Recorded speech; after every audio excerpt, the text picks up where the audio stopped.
नमस्कार, आप देख रहे हैं हमारा खास राजनीतिक कार्यक्रम पॉलिटिकल गेम। और आज की इस विशेष प्रस्तुति में हम बात करेंगे देश की राजनीति से जुड़ी बड़ी दो खबरों पर, जिन्होंने अलग अलग राज्यों में सियासी हलचल को तेज कर दिया है।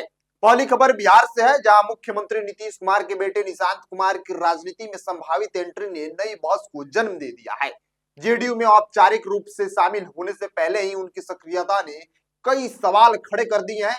क्या यह जेडीयू में नई पीढ़ी की नेतृत्व की शुरुआत है, या फिर वह परिवारवाद जिसकी आलोचना खुद नीतीश कुमार सालों से करते आए हैं?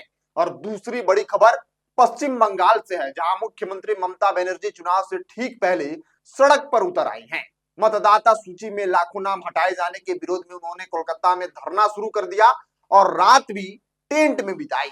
यह सिर्फ एक विरोध प्रदर्शन नहीं माना जा रहा, बल्कि ममता बनर्जी की उसी स्ट्रीट पॉलिटिक्स की वापसी बताया जा रहा है जिसने कभी बंगाल की राजनीति की दिशा बदल दी थी। तो आज इस खास रिपोर्ट में हम विस्तार से समझेंगे बिहार में नीतीश कुमार की एंट्री के राजनीतिक मायने क्या हैं और पश्चिम बंगाल में ममता बनर्जी की यह धरना चुनावी राजनीति को किस तरह प्रभावित कर सकती है।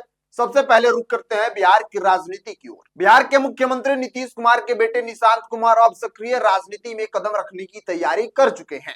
और दिलचस्प बात यह है कि उन्होंने अभी औपचारिक रूप से पार्टी की सदस्यता भी नहीं ली है, लेकिन उससे पहले उनकी सक्रियता ने यह संकेत दे दिया कि बिहार की राजनीति में एक नया दौर शुरू होने वाला है।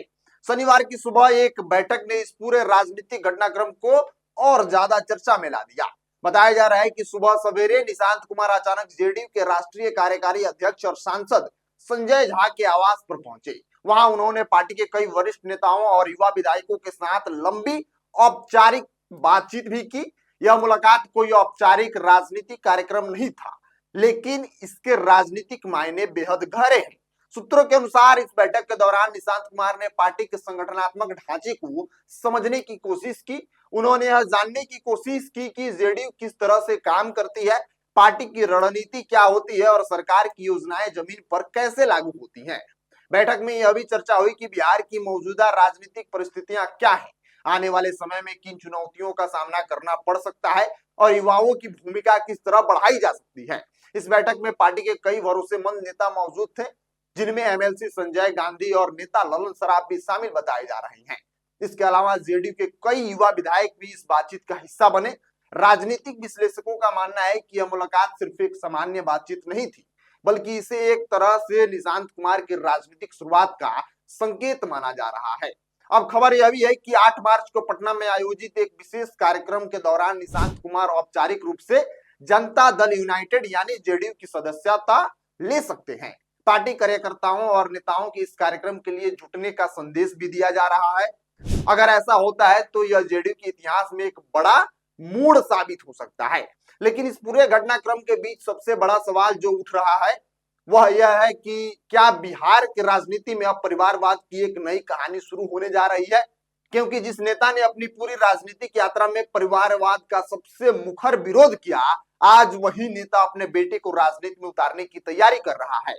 यह वही नीतीश कुमार है जिन्होंने कई बार सार्वजनिक मंचों से यह कहा था कि राजनीति में परिवार का कोई स्थान नहीं होना चाहिए। नीतीश कुमार की छवि लंबे समय तक एक ऐसे नेता की रही है जो व्यक्तिगत ईमानदारी और सादगी के लिए जाने जाते हैं। उनका राजनीतिक जीवन भी काफी अलग रहा है। उन्होंने कभी भी अपने परिवार को राजनीति में आगे नहीं बढ़ाया, जबकि बिहार की राजनीति में परिवारवाद कोई नई बात नहीं है। यहाँ पहले से ही कई राजनीतिक परिवार सक्रिय हैं। उदाहरण के तौर पर लालू प्रसाद यादव का परिवार, जहां उनकी पत्नी राबड़ी देवी बिहार की मुख्यमंत्री रह चुकी हैं और उनके बेटे तेजस्वी यादव आज राज्य की राजनीति में सबसे बड़े विपक्षी चेहरों में से एक है। इसी तरह रामविलास पासवान के बाद उनके बेटे चिराग पासवान ने राजनीति में नेतृत्व संभाला है। लेकिन नीतीश कुमार हमेशा से इस तरह की राजनीति से दूरी बनाकर रखते रहे। उन्होंने कई बार कहा कि उनकी राजनीति व्यक्तिगत महत्वाकांक्षा से नहीं, बल्कि विचारधारा से प्रेरित है। ऐसे में अब जब उनके बेटे निशांत कुमार राजनीति में आने की तैयारी कर रहे हैं, तो स्वाभाविक तौर पर यह सवाल उठ रहा है कि आखिर ऐसा क्या बदल गया? क्या यह सिर्फ एक राजनीतिक रणनीति है या फिर यह परिस्थितियों की मजबूरी है? दरअसल पिछले कुछ समय से बिहार की राजनीति में एक बड़ा बदलाव देखने को मिल रहा है। मुख्यमंत्री नीतीश कुमार ने हाल में ही राज्यसभा के लिए नामांकन दाखिल किया है। इस कदम के बाद यह चर्चा और तेज हो गई कि आने वाले समय में जेडीयू का नेतृत्व किसके हाथों में होगा, क्योंकि जेडीयू लंबे समय से लगभग पूरी तरह नीतीश कुमार के नेतृत्व पर टिकी रही है। पार्टी के भीतर कोई दूसरा ऐसा बड़ा चेहरा नहीं उभरा जो पूरे संगठन को एकजुट रख सके। यही वजह है कि अब पार्टी के भीतर नई पीढ़ी के नेतृत्व को आगे लाने की जरूरत महसूस हो रही है। राजनीतिक विशेषज्ञ मानते हैं कि निशांत कुमार की एंट्री इसी रणनीति का हिस्सा हो सकती है। निशांत कुमार का अब तक का जीवन काफी लो प्रोफाइल रहा है। वे शायद ही कभी सार्वजनिक कार्यक्रमों में दिखाई देते हैं। 1975 में बिहार के बख्तियारपुर में जन्मे निशांत कुमार ने अपनी शुरुआती पढ़ाई पटना में की। इसके बाद उन्होंने Birla institute of technology Mesra में सॉफ्टवेयर इंजीनियरिंग की पढ़ाई पूरी की। बताया जाता है कि उन्हें तकनीक और आध्यात्मिक जीवन में काफी रुचि है। वे लंबे समय तक सार्वजनिक जीवन और राजनीति से दूर रहे हैं। यही कारण है कि उनकी अचानक बढ़ी हुई राजनीतिक सक्रियता ने सबको एकदम से चौंका दिया है। अब सवाल यह भी उठ रहा है कि क्या निशांत कुमार के पास वह राजनीतिक अनुभव है जो बिहार जैसे बड़े और जटिल राज्यों की राजनीति के लिए जरूरी होता है, क्योंकि राजनीति सिर्फ संगठन या रणनीति समझने से नहीं चलती है, बल्कि इसके लिए जमीन से जुड़ना और जनता के बीच सक्रियता भी बेहद जरूरी होती है। दूसरी तरफ जेडीयू के कुछ नेताओं का कहना है कि निशांत कुमार का राजनीति में आना पार्टी के लिए सकारात्मक साबित हो सकता है। उनका मानना है कि नई पीढ़ी के नेता संगठन में नई ऊर्जा और नए विचार लेकर आते हैं। अगर निशांत कुमार सक्रिय रूप से पार्टी के साथ काम करते हैं तो इससे युवाओं के बीच जेडीयू की पकड़ और मजबूत हो सकती है। लेकिन आलोचक इसे बिल्कुल अलग नजरिए से देख रहे हैं। उनका कहना है कि अगर नीतीश कुमार को सीधे नेतृत्व की भूमिका दी जाती है तो यह परिवारवाद की वही राजनीति होगी जिसका विरोध खुद नीतीश कुमार करते रहे हैं। यानी अब बिहार की राजनीति एक दिलचस्प मोड़ पर खड़ी है। एक तरफ एक ऐसा नेता जिसने दशकों तक परिवारवाद से दूरी बनाए रखी, और दूसरी तरफ वही नेता अब अपने बेटे को राजनीति में आगे लाने की तैयारी कर रहा है। क्या यह बदलती राजनीति परिस्थितियों का असर है? क्या यह जेडीयू के भविष्य को सुरक्षित करने की रणनीति है, या फिर उस राजनीतिक वास्तविकता की स्वीकारोक्ति है जिसमें लगभग हर पार्टी अंततः परिवार आधारित नेतृत्व की ओर बढ़ जाती है? इन सवालों के जवाब आने वाले समय में ही मिलेंगे, लेकिन इतना तय है कि अगर 8 मार्च को निशांत कुमार औपचारिक रूप से जनता दल यूनाइटेड यानी जेडीयू में शामिल होते हैं तो यह सिर्फ एक शपथ ग्रहण, सदस्यता ग्रहण करने का कार्यक्रम नहीं होगा। यह बिहार की राजनीति में एक नई कहानी की शुरुआत भी होगी, एक ऐसा अध्याय जिसमें यह तय होगा कि जेडीयू का भविष्य भी अब एक राजनीतिक परिवार के हाथों में जाने वाला है, या फिर यह सिर्फ संगठन को मजबूत करने की अस्थायी रणनीति है। फिलहाल पूरे बिहार की नजर 8 मार्च पर टिकी हुई है और राजनीति के जानकार यह देखने के लिए उत्सुक हैं कि निशांत कुमार की एंट्री जेडीयू और बिहार की राजनीति की दिशा में किस तरह बदलती है। अब बढ़ते हैं दूसरी खबर की ओर। मुख्यमंत्री ममता बनर्जी एक बार फिर सड़क पर हैं, धरने पर हैं, और चुनाव से ठीक पहले उनका यह कदम राज्य की राजनीति में बड़ा सियासी संदेश दे रहा है।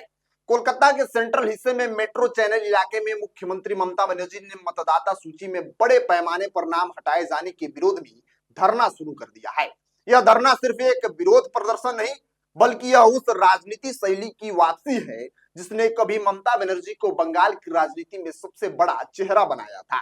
धरना शुक्रवार दोपहर करीब 2:15 पर शुरू हुआ, लेकिन जिस बात से इस पूरे विरोध प्रदर्शन को और ज्यादा चर्चा में ला दिया वह था ममता बनर्जी का फैसला कि वह रात भर भी उसी धरना स्थल पर ही बिताएंगे। टीएमसी के कई वरिष्ठ नेता और कार्यकर्ता उनके साथ मौजूद थे, लेकिन रात होते होते ममता बनर्जी ने सभी को घर जाने का आदेश दे दिया और खुद सड़क किनारे बने एक टेंट में रुकने का फैसला किया। टीएमसी के राज्यसभा सांसद डेरेक ओब्रायन ने सोशल मीडिया पर इसकी जानकारी देते हुए लिखा, धरने का पहला दिन खत्म हो गया है। हमारी नेता ने सभी को घर जाकर आराम करने के लिए कहा है, लेकिन वह खुद धरना स्थल पर टेंट में ही रुकेंगी। दीदी तो दीदी ही है। इस एक वाक्य ने सोशल मीडिया और राजनीतिक हलकों में ममता बनर्जी की इस कार्रवाई को और ज्यादा चर्चा में ला दिया। दरअसल ममता बनर्जी का यह धरना मतदाता सूची में बड़े पैमाने पर नाम हटाए जाने के विरोध में है। पश्चिम बंगाल में हाल ही में मतदाता सूची के विशेष पुनरीक्षण यानी एसआईआर प्रक्रिया के बाद बड़ी संख्या में मतदाताओं के नाम हटाए गए हैं। 28 फरवरी को जारी आधिकारिक आंकड़ों के मुताबिक पिछले साल नवंबर में शुरू हुई इस प्रक्रिया के बाद करीब 63,66,000 नाम मतदाता सूची से हटा दिए गए हैं। अगर प्रतिशत के हिसाब से देखें तो यह कुल मतदाताओं का लगभग 8.3% है। इसका मतलब यह हुआ कि राज्य में मतदाताओं की कुल संख्या लगभग 7,66,00,000 से घटकर करीब 7,04,00,000 के आसपास रह गई है। इसके अलावा 60 लाख से ज्यादा मतदाताओं को न्यायिक जांच के अधीन श्रेणी में रखा गया है। यानी इन मतदाताओं की पात्रता की जांच अभी जारी है और आने वाले समय में कानूनी प्रक्रिया के बाद यह तय होगा कि लोग वोट देने के योग्य हैं या नहीं। इसी मुद्दे को लेकर मुख्यमंत्री ममता बनर्जी ने चुनाव आयोग और केंद्र सरकार पर गंभीर आरोप लगाए हैं। धरना शुरू करते हुए ममता बनर्जी ने कहा कि यह पूरी प्रक्रिया एक साजिश है। उन्होंने आरोप लगाया कि इलेक्शन कमीशन ऑफ इंडिया और भारतीय जनता पार्टी मिलकर बंगाली मतदाताओं को उनके मताधिकार से वंचित करने की कोशिश कर रहे हैं। ममता बनर्जी ने कहा कि इस कथित साजिश का पर्दाफाश करेंगी। उन्होंने यह भी दावा किया कि कई ऐसे लोग हैं जिन्हें मतदाता सूची में मृत घोषित कर दिया गया है, जबकि वे पूरी तरीके से जीवित हैं। मुख्यमंत्री का कहना है कि वह ऐसे लोगों को धरना मंच पर लाकर दिखाएंगी और बताएंगी कि जिनका नाम आप काट दिए हैं वो लोग जीवित हैं, ताकि यह साबित किया जा सके कि मतदाता सूची में गंभीर गड़बड़ियां हुई है। हालांकि चुनाव आयोग ने इन आरोपों को पूरी तरह खारिज कर दिया है।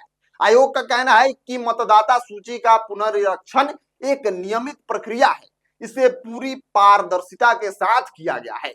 लेकिन राजनीतिक तौर पर यह मुद्दा अब काफी बड़ा बनता जा रहा है। टीएमसी का दावा है कि इस प्रक्रिया से 1,20,00,000 से ज्यादा मतदाता प्रभावित हो सकते हैं। अगर ऐसा होता है तो इसका असर सीधे चुनावी परिणामों पर पड़ सकता है। इसी वजह से चुनाव से कुछ सप्ताह पहले शुरू हुआ यह धरना बेहद महत्वपूर्ण माना जा रहा है। लेकिन इस पूरे घटनाक्रम का एक और बड़ा राजनीतिक पहलू भी है और वह है ममता बनर्जी की आंदोलनकारी राजनीति की वापसी। दरअसल ममता बनर्जी की पूरी राजनीतिक यात्रा को अगर देखा जाए तो उनकी पहचान एक आंदोलनकारी नेता के रूप में ही बनी है। उन्होंने राजनीति की शुरुआत भी सड़क पर संघर्ष करते हुए की थी।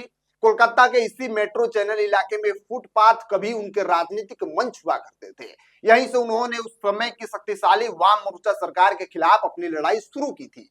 वह दौर ऐसा था जब पश्चिम बंगाल में communist party of India Marxist के नेतृत्व वाला वाम मोर्चा लगभग 3 दशक से ज्यादा समय से बंगाल की सत्ता में था। लेकिन ममता बनर्जी ने लगातार आंदोलन और जन संघर्षों के जरिए खुद को जनता के बीच एक जन योद्धा के रूप में स्थापित किया। उनके राजनीतिक जीवन का सबसे बड़ा आंदोलन 2006 में शुरू हुआ। 4 दिसंबर 2006 को ममता बनर्जी ने सिंगूर में टाटा मोटर्स परियोजना के लिए कृषि भूमि अधिग्रहण के विरोध में भूख हड़ताल शुरू की थी। यह भूख हड़ताल 26 दिनों तक चली थी। यह आंदोलन धीरे धीरे राष्ट्रीय स्तर का मुद्दा बन गया और इसने पश्चिम बंगाल की राजनीति को पूरी तरीके से खत्म कर दिया। उस आंदोलन के बाद राज्य में वाम मोर्चा सरकार के खिलाफ माहौल बनना शुरू हुआ और आखिरकार 2011 के विधानसभा चुनाव में ममता बनर्जी की party all India Trinamool Congress ने ऐतिहासिक जीत दर्ज की। इस जीत के साथ ही वाम मोर्चा का 34 साल पुराना शासन बंगाल में खत्म हो गया। मुख्यमंत्री बनने के बाद भी ममता बनर्जी ने कई बार आंदोलन की राजनीति का सहारा लिया। 2019 में भी उन्होंने धरना दिया था जब सीबीआई ने शारदा चीट फंड मामले में जांच के दौरान कोलकाता पुलिस आयुक्त राजीव कुमार से पूछताछ करने की कोशिश की थी। उस समय ममता बनर्जी ने केंद्र सरकार पर संघवाद और कमजोर करने के आरोप लगाते हुए कोलकाता में धरना दिया था और अब एक बार फिर चुनाव से पहले वही तस्वीर दिखाई दे रही है।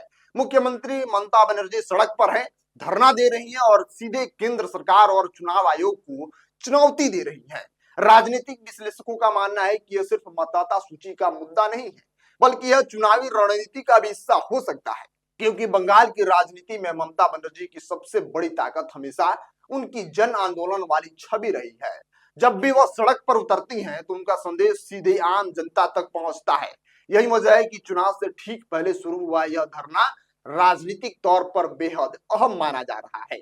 अब सभी की नजर इस बात पर है कि यह धरना कितने दिनों तक चलता है और इससे बंगाल की राजनीति में क्या असर पड़ता है।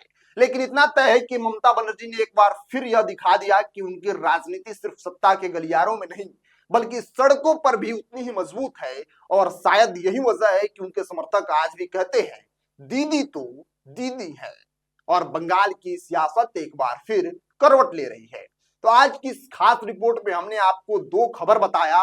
एक बिहार की राजनीति में उथल पुथल, जहां पे नीतीश कुमार के बेटे निशांत कुमार की एंट्री हो रही है, तो लोग सवाल उठा रहे हैं कि नीतीश कुमार जिस परिवारवाद का विरोध करते थे, क्या अब परिवारवाद का सहारा लेकर उनकी भी राजनीति चलेगी। एक बंगाल की खबर, जहां पे दीदी अब उसी सड़क पर है जहां से उनकी राजनीतिक करियर शुरू हुई थी। बाकी आप क्या समझते हैं आप दोनों खबरों से? आप अपनी राय प्रतिक्रिया कमेंट बॉक्स में लिखिएगा। मिलते हैं आपसे अगले वीडियो में, तब तक के लिए आप बने रहिए नेक्स्ट ब्रॉडकास्ट के साथ। मैं शुभम उपाध्याय, बहुत बहुत धन्यवाद आपका।